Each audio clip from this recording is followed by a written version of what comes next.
Yo, what up, Street Talks? Eric Kim. Alright, the thought. The thought is how to become more tolerant. So, the notion of tolerance is actually kind of interesting. So, you remember back in the day when we were kids, it seemed like in the American school system, at least in California where I'm from, the gist was this. We should be more open to and more tolerant of others, diversity, blah blah. Now the funny thing is, it looks like the talk has actually changed and shifted a little bit, insofar much as the talk now is more about acceptance than tolerance, which is interesting because to me the meaning is actually quite different. So like let me basically explain. So tolerance means tolerans from Latin. It actually comes from Proto-Indo-European. I forget the words, like tear or something. But the basic gist is to carry, to bear, to endure. In Vietnamese, there's an interesting word I learned from Cindy called chịu khó. Chịu means bear, khó is difficulty. So that actually is quite accurate to me in terms of just thinking about the whole thing, because to tolerate the view of others isn't like, it's kind of like the whole gist is like, I don't like it, but I'll let it slide, because, you know, if one is tolerant, one is open-minded enough to understand that what is best for you isn't what's best for others, and what's best for others isn't what's best for you. And essentially means that you're not going to superimpose your beliefs and your whatever to others. And so, for example, you know, I love to eat meat, right? So I'm not going to force my vegan or my vegetarian friends to eat meat against their own will. I'm like, yo, you just do you, right? Like, I like to eat meat, you like to eat vegetables. That's cool. We could both live together in harmony, right? And whereas this is where things kind of get a little bit strange, is that when some people become intolerant, so for example, if you're an intolerant vegetarian or intolerant vegan, you think that everybody on the planet should become vegetarian or vegan, and you will not tolerate others to eat meat. Now, to me, this is not so good, because then that's actually what tyranny is, or becoming a tyrant. The tyrant is actually to physically force people against their own will to do something or to not do something.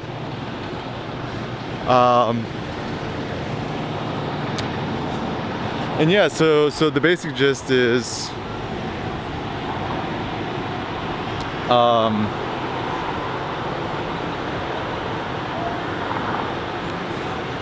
when you're tolerant,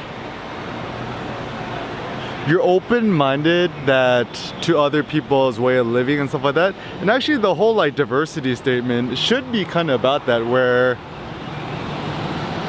you kind of respect others insofar much as you recognize that everyone has different modes of living, and we should all be open-minded to each other. Now, to me, this is where I think American ideals should be the best, insofar much as we should be the most tolerant and open-minded country.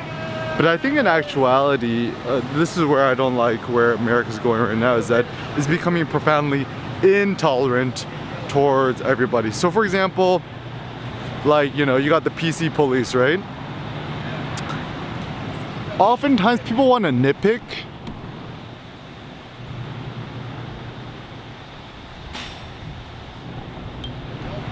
People know what you mean to say, but for some reason they're just trying to change your lexicon to speak the way that they want you to speak.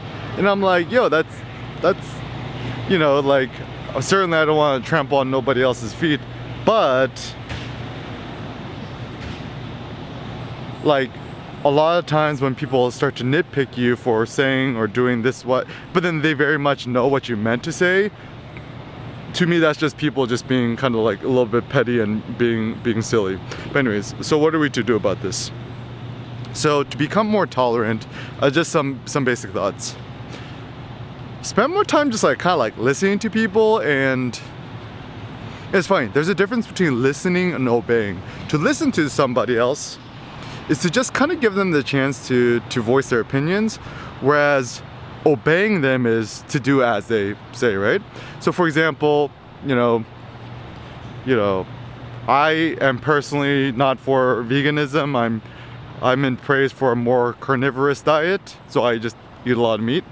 But whenever I meet somebody who is a vegan or vegetarian, I'm just kind of more curious about like why they decide to become a vegetarian or vegan or whatever. And so I'll ask them, I'm like, okay, so you know, what motivated you, or why did you become a vegetarian vegan? And I'll just ask them a lot of why questions.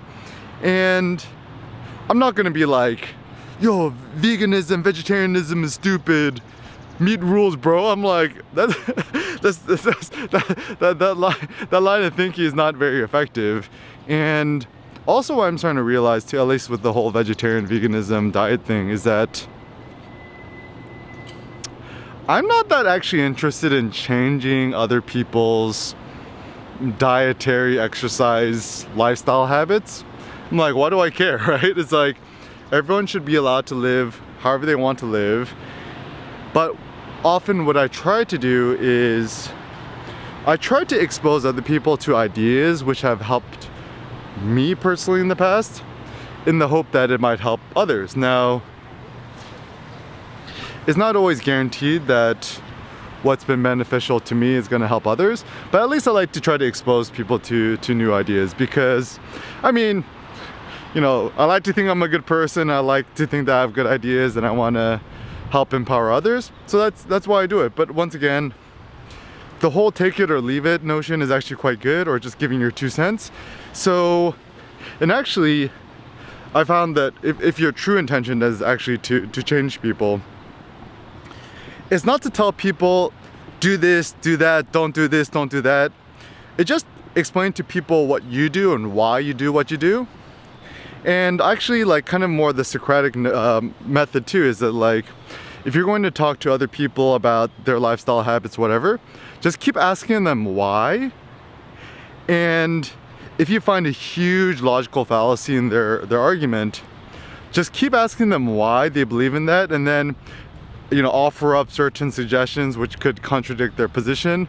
Or even, I think Karl Popper might have done this too, where if you actually want to engage in a generative and productive debate, get to know the other side's opinions very, very well if you actually want to strengthen your own opinion. So any kid who's done like kind of like debate class or whatever, I mean, I never did it, but I just learned this from my own personal life experiences, is that, so for example, if one is going to critique Islam or the Quran or whatever, one should read the whole Quran front to back, right? Similarly speaking, if one is going to critique Christianity or Catholicism or Judaism, whatever, one should read the whole holy book front to back.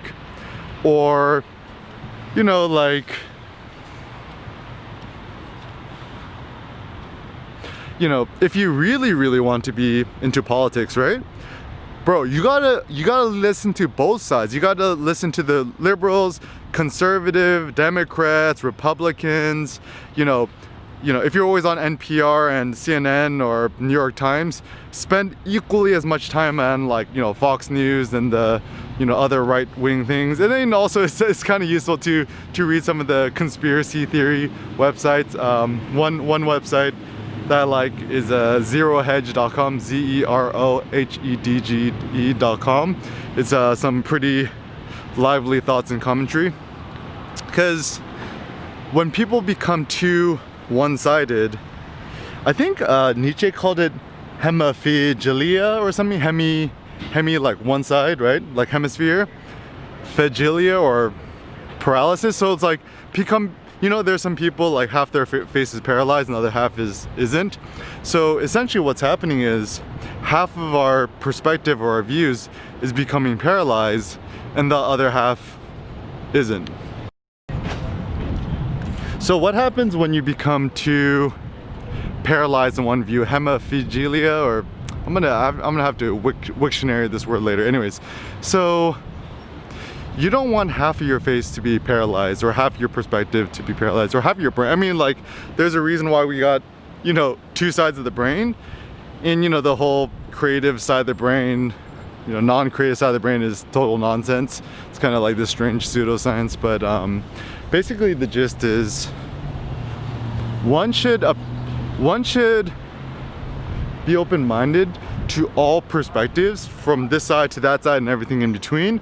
And as you come up with your opinion, consider all sides of the debate. Then take a long time to think about it, go on long walks, meditate, think. Not meditation like the Buddhist thing, but then the meditate, like think deeply on it. And then come out with your own opinion. And also just kind of give yourself permission to know that your opinion is always in flux and it's always in changing. And that's part of the game. That's what makes knowledge, wisdom, you know, scholarship so interesting. The fact that everything's open to change.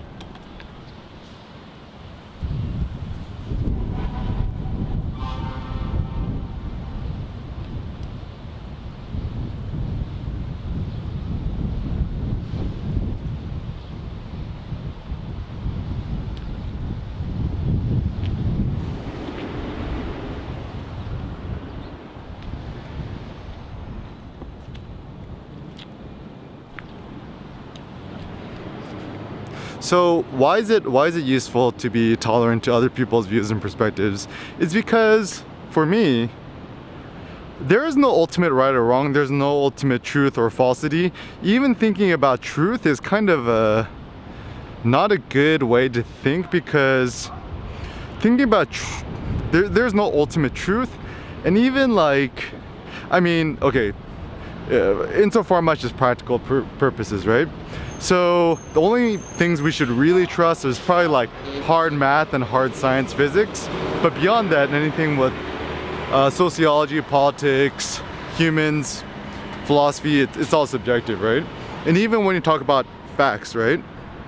So I think we tend to talk a lot about just like statistical facts now. But the problem about even talking about statistical facts is it doesn't really meaningfully reflect anything unless the human agent imbues his or her own value judgment upon the thing. So for example, let's talk about police brutality, right?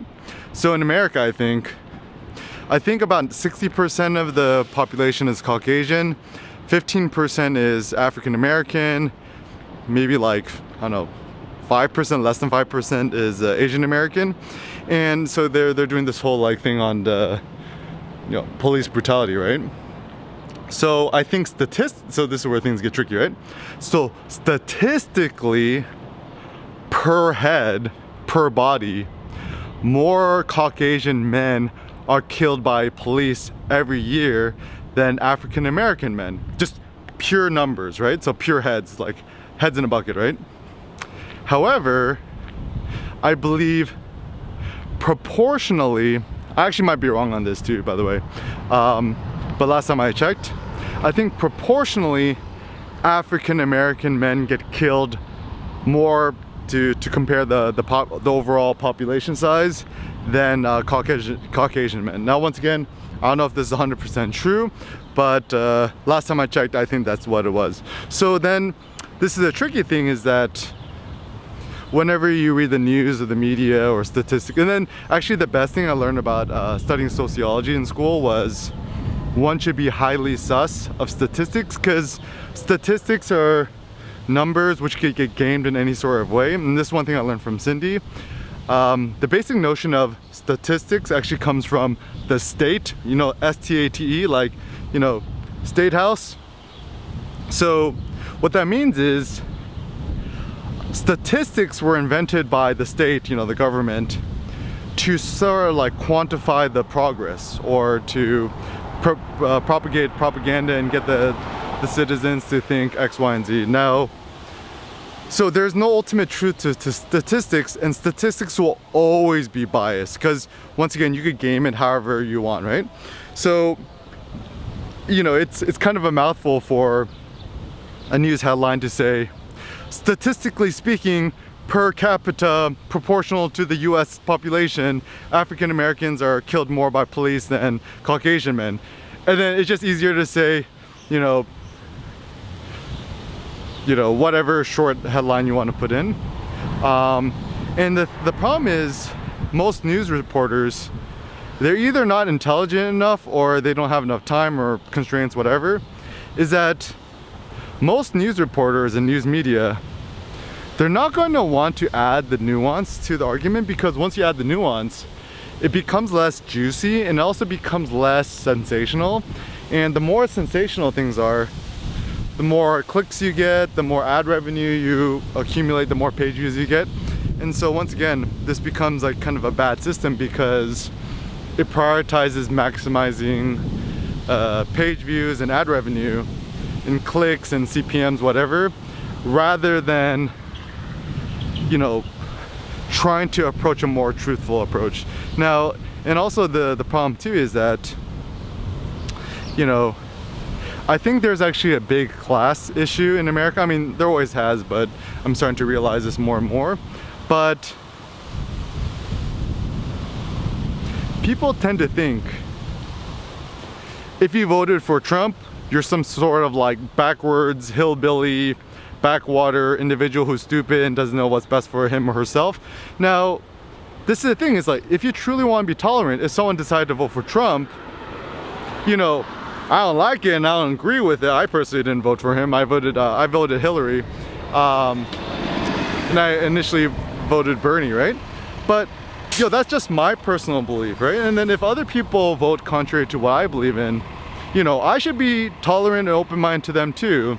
And so even like, I try not to meddle in politics too much, because it's kind of a strange game. But so I'll ask people who are like Trump supporters or whatever, I'm like, yo, like, what is it that other people don't get about Trump? Or what are common misconceptions about it? Or why did you vote for Trump? And then you're kind of trying to say in a tone which is not so combative. You just say it just like straight up, just be like, oh, I'm just kind of curious, right? And then people sometimes get sus because no one ever asked them why, right? So they're like, why you want to know? I'm just curious. You don't have to say much, right? I'm just curious, right? And so for me, I guess my personal joy is gaining a deeper understanding of society, the world, how people think. I mean, certainly studying sociology was hugely beneficial to me in terms of just, changing and augmenting my thinking, to be a little bit more critical, to be a little bit more suspicious. I mean, probably the best way to become more intelligent is actually to become more suspicious of everyone, right? So for example, don't trust the New York Times, don't trust the New Yorker, don't trust any media, don't trust nobody but yourself. Just consult your own opinion. And I've actually found that the most useful thing too is go to the source, right? So, if you're curious about what happened to George Floyd, right? Google George Floyd Coroner Report PDF, right? And then read the actual PDF documents and stuff like that. And also just we kind of need time too, because there's so much noise and there's always going to be new sources of information being leaked that we previously were blind to. And the thing is, you cannot see what you're blind to, or you cannot see what you cannot see. So for example, when the whole George Floyd thing happened,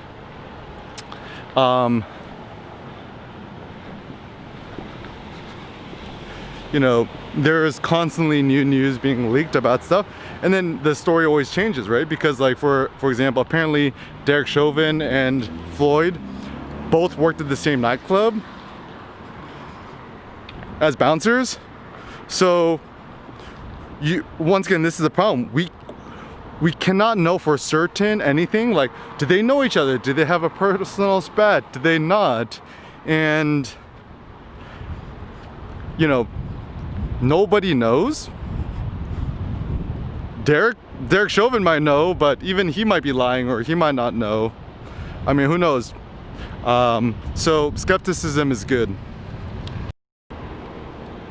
So taking it back to the notion on tolerance. So it's very easy for us to just cast other people as stupid, less intelligent, insane, whatever. And no one really gives a critical, hard look at anyone else's opinions or thoughts, right? And so I'm always trying to do is dig deeper. And the funny thing is, you know, I've been even studying a lot of kind of like the alt-right groups and stuff like that. And what I discovered actually is a lot of the people on the alt-right, effectively, and you just gotta keep digging deeper and discover what people's ground truths are, or what they truly believe in, fundamental truths, right? And so typically most people end up becoming Christians, like, or their belief system is the foundation is either Christianity or, you know, I think actually in America, yeah, actually most thought does come down to Christianity, or like utilitarianism, or vestiges of Quakerism, and, you know, kind of those kind of like Protestant work ethic beliefs, whatever. And so whenever you're trying to engage in a productive and generative discussion or debate with somebody else or a group of peoples, right, best to do it in person, face to face, because when you do it on the internet, there's so much nuance which is lost in terms of looking somebody in the eye, facial expressions, you know, kind of bodily language too, because a lot could be gleaned through people's eye contact, like the way they look at you, the way they talk to you, the, you know, and stuff like that. And also when you're discussing and debating real time, the bit rate and the information rate is far faster. Even if you do it via Zoom, there's always gonna be a small amount of lag. Whereas if you do it real time, you know, face to face, it's the ultimate, you know, 1 million FPS per second, right? And so it allows both parties to, and it actually, the funny thing too is that, and this is where technology is bad, if more people from different perspectives and sides engage in debate face to face, I think more parties would actually learn more about the perspectives of others, become more tolerant, become more, actually become more open-minded and kind and loving to one another. It seems like one of the biggest problems is when people tend to be very closed-minded to each other, because the technology tends to mystify people. When you create people who are more anonymous, it makes people less like human-like. They become more kind of like caricatures, right? So let's get rid of caricatures. Let's talk to more human beings, face to face, IRL, in real life. Let's remember that embodied reality is the best reality. All reality, and also the tricky thing, all realities are subjective. And yeah, and it seems like some simple homework assignments. Next time you want to debate with somebody face to face, I mean, put on your face mask, try to stay a comfortable distance away, and then just ask more like open-ended leading questions like, oh, you know, what is your life story? Why do you believe in that? You know, where are you from? You know, what is your personal philosophy on X, Y, and Z? What are common misconceptions about X, Y, and Z? And so the more we could open our minds, the more we could let in, you know, aberrant and original ideas, and the more we could continue to grow and develop as people.